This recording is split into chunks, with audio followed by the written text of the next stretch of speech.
আমাদের মৃত আত্মীয় স্বজন যাদেরকে হারিয়ে আমরা অনেক বেদনা, অনেক কষ্ট, অনেক দুঃখ অনুভব করি, জীবদ্দশায় তাদের হয়তো আমরা সেভাবে অনেক সেবাও করতে পারিনি, কিন্তু মৃত্যুর পর আমরা আফসোস করি, আক্ষেপ করি যে তারা তো চলে গেলেন।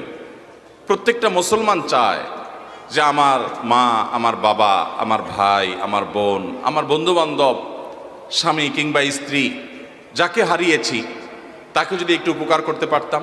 প্রত্যেকটা জীবিত মানুষ চায় যে তার মৃত আত্মীয় স্বজনের উপকার যদি করার কোনো পদ্ধতি থাকতো তাহলে সেই উপকার করতে কেউ কার্পণ্য করতাম না। সবাই আমরা এটা চেষ্টা করি, ঠিক কিনা বলেন?